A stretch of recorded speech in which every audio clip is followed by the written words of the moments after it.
السلام علیکم ورحمۃ اللہ وبرکاتہ۔ الحمدللہ نحمده ونستعینه ونستغفره ونؤمن به ونتوکل علیہ ونعوذ باللہ من شرور انفسنا ومن سیئات اعمالنا، من يهده الله فلا مضل له ومن يضلل فلا هادي له، ونشهد أن لا إله إلا الله وحده لا شريك له، ونشهد أن سيدنا وسندنا ونبينا ومولانا محمدا عبده ورسوله، أما بعد فأعوذ بالله من الشيطان الرجيم، بسم الله الرحمن الرحيم، فاذكروني أذكركم واشكروا لي ولا تكفرون، صدق الله العظيم۔ اللهم صل على سيدنا محمد وبارك وسلم، اللهم صل على سيدنا محمد وبارك وسلم، اللهم صل على سيدنا محمد وبارك وسلم۔ محترم بزرگان، عزیزان، میرے عزیز دوستوں، بزرگوں، اللہ تبارک و تعالیٰ کا بے انتہا کرم ہے، اللہ کا فضل ہے، اللہ کا شکر ہے، اس پاک ذات نے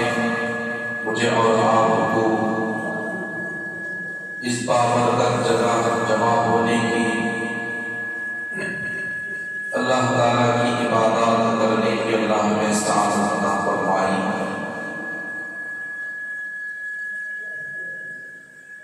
اللہ تبارک و تعالیٰ اس دنیا کے اندر ہم سے پہلے کچھ ایسے اللہ کے نیک بندے بھی گزرے ہیں جن کے ذریعے سے اللہ تعالیٰ نے اس دین کے کام کو لے لیا۔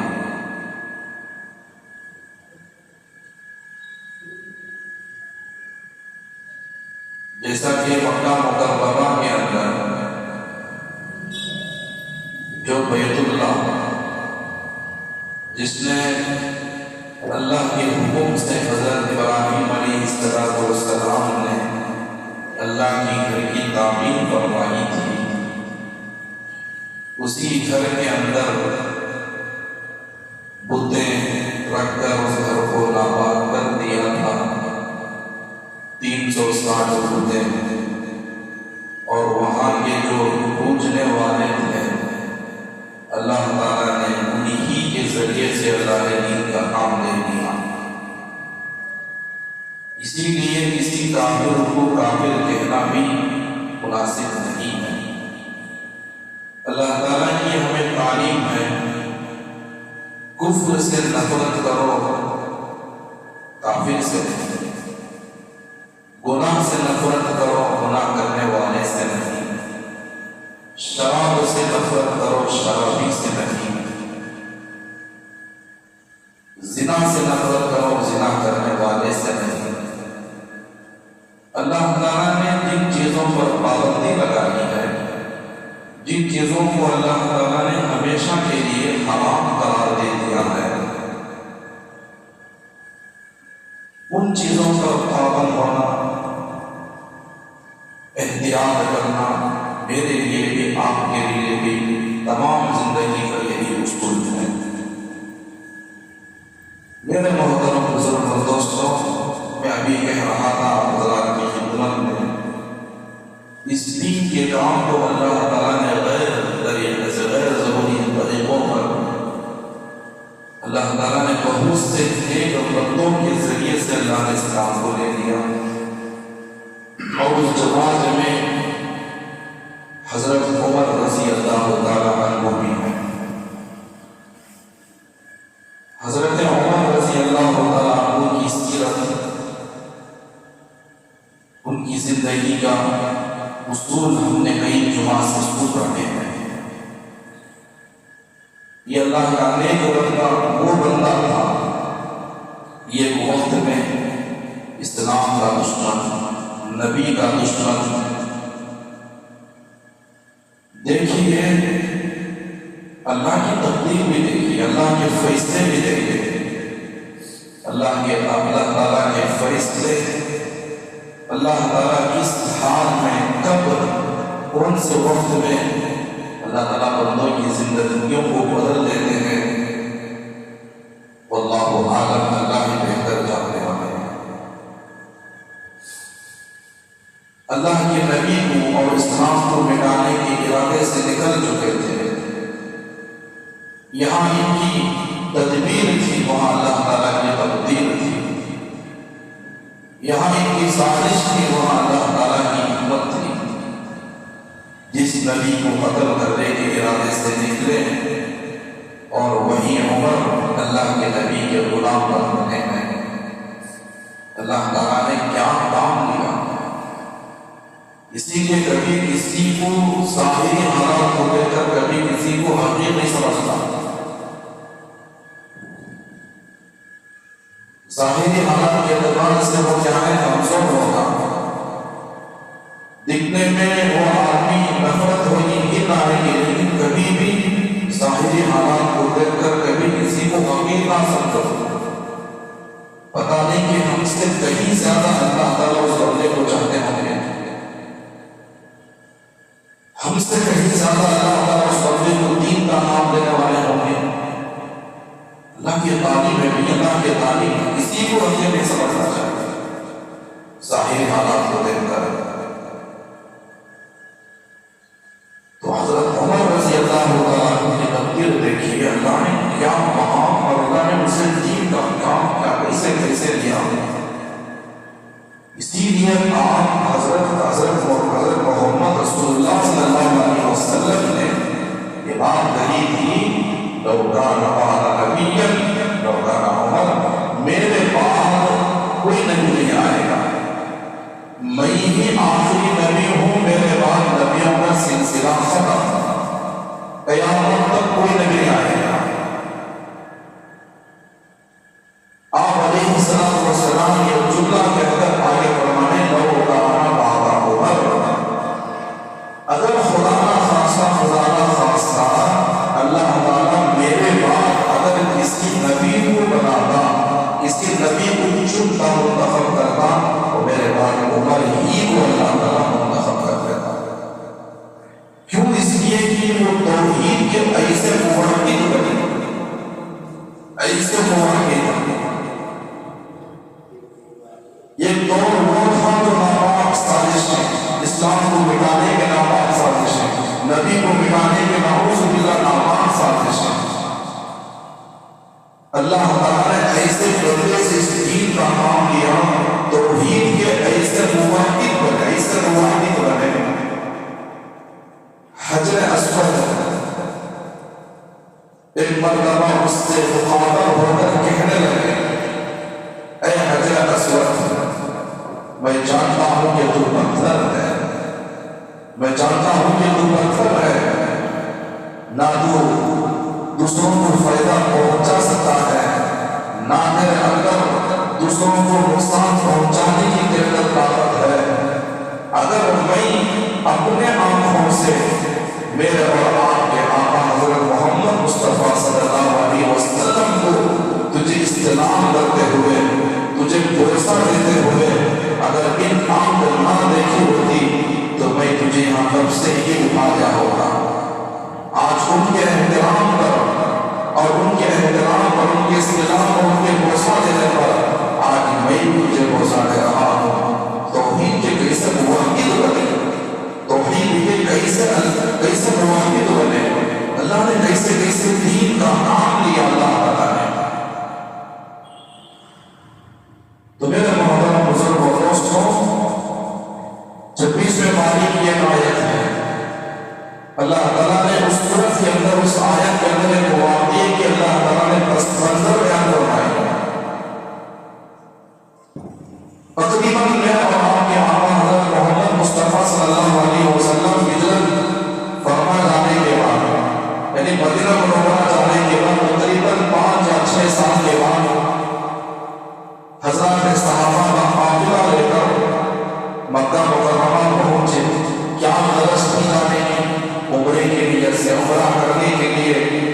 صحابہ کی جماعت کو لے کر صحابہ کی لشکر کو لے کر روانہ ہوئے. ایک جگہ آئی حدیبیہ کا مقام ہے اور وہاں پر آ کر صحابہ اور آپ علیہ السلام نے پڑاؤ ڈالا اور حضرت عثمان غنی رضی اللہ تعالیٰ عنہ یہ پیغام دے کر بھیجا کہ تم جاؤ مکہ مکرمہ کے بعد جاؤ اور جا کر وہاں کے بادشاہوں سے یہ پیغام دو کہ ہم مکہ مکرمہ آ رہے ہیں، ہمارے آنے کا مقصد صرف کعبۃ اللہ کا طواف کرنا ہے، ہم عمرہ کی غرض سے آ رہے ہیں، لڑنے کے لیے نہیں، جب تو جہاد کرنے کے لیے نہیں ہے، قتل و غارت کے لیے نہیں آ رہے ہیں. جاؤ تم جا کر وہاں کے بادشاہوں سے پیغام سنا دینا. ادھر حضرت عثمان غنی رضی اللہ تعالیٰ جیسے ہی اور پہنچے اور کچھ لوگوں نے غیر ضروری افواہیں پھیلا دیا. نعوذ باللہ حضرت عثمان غنی رضی اللہ تعالیٰ کو اور کفار مکہ نے قتل کر دیا ہے، شہید کر دیا گیا ہے. جب یہ افواہ پھیلی تو آپ علیہ السلام نے حضرات صحابہ کو اور اس ایک درخت تھا حدیبیہ کے جہاں مقام ہے اس درخت کے نیچے بیٹھ کر اور تمام حضرات صحابہ کو بیعت لی اور کہا کہ ہم حضرت عثمان غنی کا خون کا بدلہ لیں گے. تو اسی وقت اللہ تعالیٰ نے اس درخت کا بھی ذکر فرمایا، حضرت صحابہ کی بھی تعریف بیان فرمائی. اللہ نے رشتہ کھینچا ہے ان اللہ یبایعون اللہ ید اللہ بین ایدیہم. اللہ تعالیٰ نے یہ آیت نازل فرمائی، کہا کہ اے نبی اے پیغمبر، جو آپ کے ہاتھ میں جو آپ کے جو غلام آپ کے جو صحابہ اور آپ کے جو صحابہ آپ کے جو ماننے والے جو متقین ہیں آپ کے ہاتھ میں جو بیعت کر رہے ہیں، یہ آپ کے ہاتھ میں نہیں بلکہ یہ میرے ہاتھ میں بیعت کر رہے ہیں. ید اللہ فوق ایدیہم، بلکہ یہ میرے ہاتھ میں بیعت کر رہے ہیں. اللہ تعالیٰ نے اس مقام پر ذکر بھی فرمایا، حضرات صحابہ کی تعریف بیان فرمائی. جس مقام کے نیچے جس درخت کے نیچے بیٹھ کر حضرات صحابہ کو اور بیعت لی اور اللہ نے اس درخت کا ذکر بھی بیان فرمایا ہے. اب امیر المؤمنین حضرت عمر بن الخطاب رضی اللہ عنہ کا خلافت کر رہا ہے اور آپ نے دیکھا غور سے دیکھا اور لوگ بڑی تعداد میں جا رہے ہیں مبارک کے تبرک کے طور پر برکت کے طور پر، یہ سمجھ کر جا رہے ہیں یہاں فرشتوں کا نزول ہوا، جبرائیل کا نزول ہوا اور قرآن کی آیت آئی اور اللہ کے نبی اسی طرح بیٹھ کر حضرات صحابہ سے بیعت لی اور لوگوں کی جماعت بڑھتی گئی اور حضرت عمر رضی اللہ عنہ توحید کے ایسے پڑھتے تھے، ایسے مبارک تھے. دیکھا غور سے دیکھا لوگوں کی جماعت بڑھ رہی ہے، تبرک کے طور پر جا رہے ہیں. سوچا کہ ایسا نہ ہو اور ایسا نہ ہو کہ یہ وقت ایسا نہ آ جائے گا اور لوگ بیت اللہ شریف کی تباہ کرنے کے بجائے لوگ یہاں آ کر خرافات میں رسم و رواج میں اللہ کے علاوہ اس بڑے درخت کو شریک مان کر کئی لوگوں کا ایمان نہ بگڑ جائے اور کئی لوگوں کا اعمال نہ برابر ہو جائے. تو حضرت عمر رضی اللہ عنہ نے یہ سوچ کر وہ درخت کو کاٹ دیے. صحابہ نے پوچھا اے عمر، جس درخت کا ذکر اللہ نے قرآن میں فرمایا ہے، کیا بات تھی، کیا وجہ تھی کہ آپ نے اس درخت کو کاٹ دیا؟ حضرت عمر نے کہا اے اللہ کے بندوں، اے میرے بھائیوں، اور میرا کاٹنے کا مقصد یہی تھا اور اگر میں دنیا سے چلے جاؤں کہ ایسا نہ ہو کہ یہاں رسم و رواج شرک اور جس کی وجہ سے لوگوں کا ایمان کا بگڑنے کا سبب نہ بن جائے اور میرے خلافت کے دور کے اندر میں جانا ہوا اور ایسا رسم و رواج چھوڑ کر نہ جاؤں اور میں نے یہ سوچ کر اس درخت کو کاٹ دیا اور کاٹ دیا. تو کیسی سوچ تھی؟ اللہ نے کیا کیا دین کا نام لیا. میرے محترم بزرگوں دوستوں، حضرت عمر رضی اللہ عنہ نے ثابت کر کے امت کے سامنے پیغام دیا. صرف منبر پر محراب پر بیٹھ کر خطبہ دینے والے اور مسجد کی تمام زندگی خدمت کرنے والے یہی جنت کے اقدار نہیں ہے. روزانہ تہجد کی نماز پڑھنے والے جن کی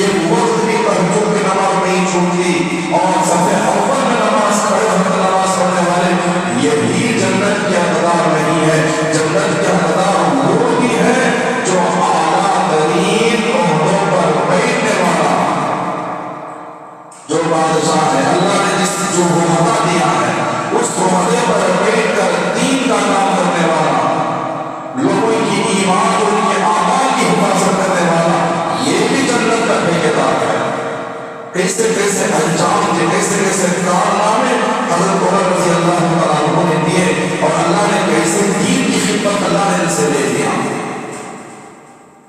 ایک مرتبہ ایسا ہی حضرت عمر رضی اللہ تعالیٰ عنہ جیسا کہ میں نے کہا تھا گزشتہ جمعے میں آپ نے سنا بھی کہ یہ بادشاہ کبھی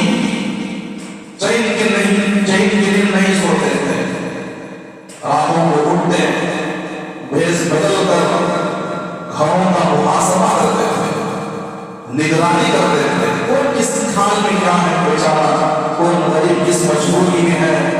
لوگوں کی نگرانی کرتے, لوگوں کا جائزہ لیتے تھے. وہ ایسے بادشاہ ہیں, وہ دور میں ایسے بادشاہ بھی گزرے ہیں, ان کو اپنے گھر والوں سے کہیں زیادہ اور ان کی رعایا کی بڑی فکر ہوتی تھی.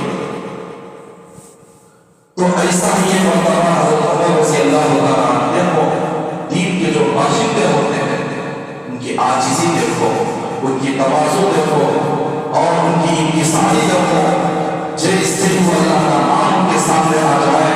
کس طرح وہ اپنے آپ کو جھکا دیتے ہیں. اتنا بڑا بادشاہ 35 لاکھ امیر کا بادشاہ, 35 لاکھ امیر کا بادشاہ, اور ان کی زندگی کے حالات دیکھو. اور یہ مرتبہ ایسے ہی گشت کر رہے تھے, لوگوں کا جائزہ لے رہے تھے, ایک گھر کے مقام کے قریب پہنچے, وہاں سے بہترین سریلی آواز آ رہی تھی, کچھ اشعار پڑھنے کی آواز آ رہی تھی. حضرت عمر نے غور سے سنا اور سننے کے بعد احساس ہوا کہ کوئی نوجوان لڑکی کی آواز آ رہی ہے. تو اتنی رات میں اتنی بہترین آواز, سریلی آواز, یہ نوجوان لڑکی بنا گھر سے اور اس کی آواز گھر کے باہر تک جا رہی ہے. تو حضرت عمر رضی اللہ تعالیٰ فوراً گھر کی طرف گئے, دروازہ کھٹکھٹایا, آواز نہیں آئی اور آواز نہیں آئی, وہ آواز آ رہی ہے, گنگنانے کی آواز آ رہی ہے. تو حضرت عمر نے کیا کیا, اور اس گھر کے جو دیوار تھی اس دیوار کو پھلانگ لگا کر اس نوجوان لڑکی کی طرف چلے گئے اور جا کر کہا, اور یہ گھبرا گئی, اور یہ تو امیر المؤمنین ہے, یہ تو عمر ہے, اور فوراً اپنے گنگناتے ہوئے اشعار کو بند کر دیتی ہے. حضرت عمر رضی اللہ عنہ نے کہا, اللہ کی بندی, اللہ کی بندی, آج اتنی رات میں یہاں تک کہ میرا جسم اللہ تعالیٰ نے تیری آواز کو بھی پردے میں رکھا ہے, اللہ نے تیری آواز کو بھی پابند بنایا. تو اتنی بہترین اس کے آواز میں تو پڑ رہی ہے, تیری آواز گھر کے باہر تک جا رہی ہے. دیکھو یہ آنے کی کتنی فکر تھی, حالانکہ کیا تھی, ان کی بیٹی تھی نہ ان کی بہن تھی. دیکھو کتنی فکر کہ آج ہم باپ ہو کر, والدین ہو کر, ماں باپ ہو کر اتنے اپنے بچوں کے بارے میں فکر نہیں کرتے. آج ہمارے بچے کیا کر رہے ہیں, کس حال میں ہے, کہاں پر ہے, اور ان کی زندگی کا دستور کیا ہے, ہم ان کو کیا بنانا چاہتے ہیں, اور ہمارے جانے کے بعد ان کی زندگی کا دستور کیا ہوگا, نمونہ کیا ہوگا. ایک اللہ کے نیک بندوں کی بیان میں نے سنا, کیا بہترین بات بتائی, کیا بہترین بات بتائی, کیا اللہ اور وہ بات میں آپ قرآن کے سامنے عرض کروں گا. اتنی بہترین بات فرمائی ہے کہ ماں باپ جانے کے بعد ماں باپ کا امیر ہونا, مالدار ہونا یہ ضروری نہیں ہے. وہ سمجھتے ہیں کہ دن کے ماں باپ امیر کا ہونا ہے, بڑے مالک میں ہونا ہے, مالدار میں ہونا ہے, اور ان کی وراثت میں جب یہ بچے آئیں گے یہ بھی آباد ہوں گے. یہ ہماری سوچ, یہ ہمارے خیالات ہے. یہاں فرمایا کہ ماں باپ کا مالدار ہونا, امیر ہونا یہ ضروری نہیں ہے. بچوں کی آبادی کے لیے, بچوں کے دین کو آباد کرنے کے لیے ماں باپ کا نیک ہونا بھی ضروری ہے. ماں باپ کا نیک ہونا بھی ضروری ہے. اگر ماں باپ نیک ہے, ماں باپ پابند ہے, تو بچے کا ہے ہر ماں باپ کو, والدین کو, کیوں, اس لیے کہ وہ گھر کا ماحول ہوتا ہے, چار دیواری میں رہتے ہیں, اور ماں باپ جیسے ہوتے ہیں ہر بات میں نوٹس کرتے ہیں. دونوں کا محترم مسلمان دوستوں, ہم اپنے بچوں کے سامنے دین کا ماحول خود بنے, اور اس لیے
اور دل ہی دل میں بات آنے لگی، حضرت امیر المؤمنین یہ بڑے انصاف کرنے والے بادشاہ ہیں،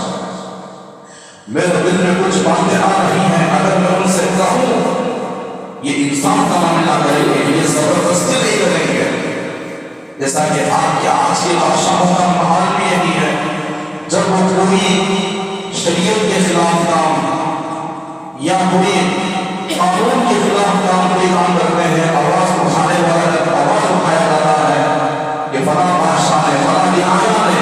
یہ کام قانون کے خلاف کام کیے ہیں۔ ہم نے کتنے ایسے نیک بندوں کو ہم نے دیکھا ہے، ہم نے دیکھا ہے کہ قانون کے خلاف جو جن بادشاہوں نے جن حکومتوں نے قانون کے خلاف کام کرنے والوں کے انجام اور ان کے آواز اٹھانے والوں کا انجام کیا بدتر سے بدتر کر دیا، اور جیسی آواز اٹھائی گئی اور بلڈوزر چلانے والے بلڈوزر چلا رہے ہیں اور گرفتار کرنے والے گرفتار کر رہے ہیں، یہ ہے ہمارے یہاں، یہ ہے ہماری حکومت کا حصول۔ تو دل ہی دل میں بات آنے لگی، میں کچھ باتیں عمر سے کہوں، یہ کبھی مجھ پر زبردستی نہیں کریں گے۔ اس عورت کے دل میں کچھ باتیں آ رہی تھی اور پھر کہنے لگے اے عمر امیر المؤمنین واقعی میرے سے بہت بڑی غلطی ہو گئی، میں اللہ سے معافی بھی مانگتے ہیں، اللہ سے توبہ بھی کرتے ہیں، آئندہ ان باتوں پر میں پابند بنے ہوں، لیکن میرے سے یہ غلطی ہو گئی ہے اور آپ سے خود چار غلطیاں ہو گئی۔ تو حضرت عمر رضی اللہ تعالیٰ عنہ دیکھو دین کے معاملے میں اللہ نے کہا وہ ہوا بینہم وشدہ بینہم، اللہ نے تو کہا حضرت صحابہ کی نیک جو اہل ایمان والوں کی علامات اللہ نے بیان فرمائی ہے، دین کے اللہ اس کے رسول کے معاملے میں بڑے سخت ہوتے ہیں، جیسا ان کا معاملہ آ جاتا ہے اور وہ عاجز ہو جاتے ہیں، اپنے بارے میں عاجز، اپنے بارے میں نرم مزاج، لیکن اللہ اس کے رسول کے دین کے خلاف شریعت کے خلاف بھی کام آتا ہے تو اس کے متعلق وہ بڑی سخت کارروائی کرتے ہیں، اپنے بارے میں خود کیا عاجز ہو جاتے ہیں۔ اس عورت نے کہا کہ اے المؤمنین میرے سے غلطی ہو گئی، میں مانتی ہوں میں اللہ سے توبہ بھی کرتی ہوں، آپ سے کچھ آجر غلطیاں ہو گئے۔ تو حضرت عمر رضی اللہ تعالیٰ عنہ ڈر گئے اور عاجزی کے ساتھ نرمی کے ساتھ اور اس عورت سے کہنے لگے بہن بتا میرے سے کیا غلطی ہو گئی؟ تو اس عورت نے کہا اے المؤمنین آپ جانتے ہیں اور اللہ کا قانون ہے، اللہ نے قرآن میں کیا کہا وَلَا تَجَسَّسُوا وَلَا تَغَدَّرُوا، اللہ نے قرآن میں کہا کسی کی جاسوسی نہ کرو، کسی کی جاسوسی نہ کرو۔ اگر میں یہ باتیں تفصیل کے ساتھ بیان کروں لوگ کہیں گے کہ بات نہیں بولا تھا، کون کہاں جا رہا ہے، بلا آدمی کس کے گھر سے کیوں گیا؟ اللہ نے قرآن میں کہا کسی کی جاسوسی نہ کرو، کسی کی جاسوسی نہ کرو۔ آپ نے تو میرے گھر کے دیوار پر آ کر کان لگا کر سنا ہے، آپ نے تو یہ حکم کے خلاف نہ آپ نے ورزی کی ہے، کسی کے اللہ نے قرآن میں کہا کسی کے پیچھے نہ جاؤ، کون کہاں جا رہا ہے، کون کس ہاتھ میں کسی کی جاسوسی نہ کرو۔ تو اور بات کرنے لگی آپ نے تو اس کے الزام ایک تو یہ آپ نے غلطی کی ہے، دوسری بات یہ ہے کہ میں نوجوان عورت ہوں اور تنہائی میں اور خلوت میں کسی غیر مرد کو یہاں آنا نہیں چاہیے تھا، آپ نے تو آ گئے۔ اور تیسری بات کہنے لگی اللہ کا قانون ہے، اللہ قرآن میں کیا کہا وَلَا تَدْخُلُوا الْبُيُوتَ، اللہ قرآن میں کہا جب تم کسی کے گھر میں جاؤ تو اسی گھر کے راستے سے جاؤ جہاں پر گھر کا دروازہ ہوتا ہے اور دروازے کے کنارے سے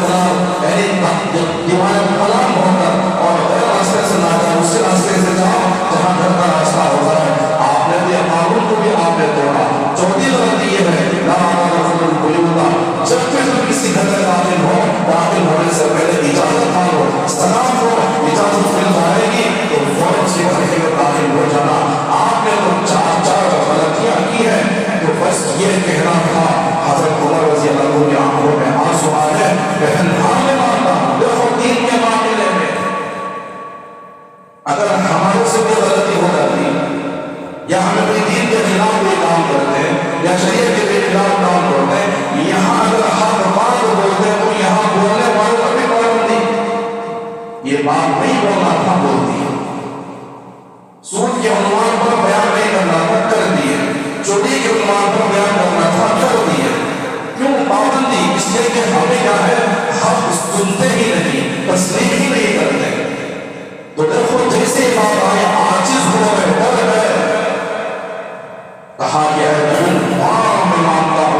سے غلطی ہوگی، کیا کروں میں قوم کا آیا ہوں، میں اللہ سے توبہ بھی کرتا ہوں، معافی بھی مانگتا ہوں، کیا کروں بہن، اور میں بادشاہ ہوں، میں خلیفہ ہوں، میں لوگوں کے حالات جانتا ہوں، کیا کروں، اور میں مجبوراً یہاں پر آ گیا، بس یہ کہہ کر اور بہن فلاں میرے دربار پر صبح ہوتے ہی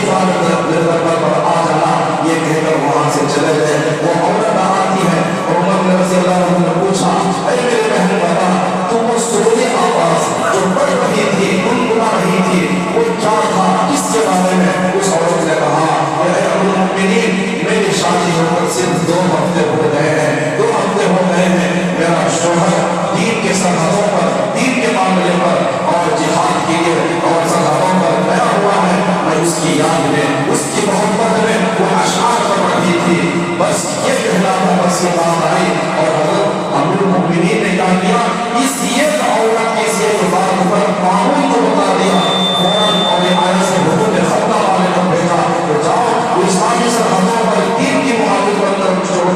جہاد کرنے آ رہے ہیں، اور ان سے کہہ دو کہ 3 مہینے ان کو چھٹی ہے، وہ آئے اپنے ماں باپ، اپنے والدین اور اپنے بیویوں کے ساتھ زندگی بسر کرے، اور اس ایک عورت کو قانون بتا دیا۔ میرے محترم بزرگوں دوستوں، اللہ تعالیٰ نے دین کا کام حضرت عمر رضی اللہ تعالیٰ سے کس انداز میں لیا، آپ جانتے ہیں کیسے حضور بنے، آپ جانتے ہیں اللہ اکبر، ان کی امامت مختصر واقعہ بتا کر میں آپ اپنی بات کو ختم کرنا چاہتا ہوں، اور بات آئی توحید پر، محبت پر، اور کیسے پھول کی صورت رکھنے والے ایک دور خان آباد سازشن آج اللہ نے کیسے کام دے رہا ہے۔ ایک دور تھا، امیر المؤمنین میں ایک عورت تھی، آپ نے سنا ہوگا یہ واقعہ، آپ نے بارہا سنا بھی ہوگا اس واقعے کی مضمون کو، اور یہ اجنبی مرد غور سے روزانہ دیکھ رہا تھا۔ ایک مرتبہ ایسے اس عورت نے جایا تو اس آدمی سے پوچھا کہ بھائی روزانہ تم مجھے گھور کے دیکھ رہے ہو، کیا بات ہے؟ اور اس نے کہا کہ بھائی تیری ادا پر، تیرے چلنے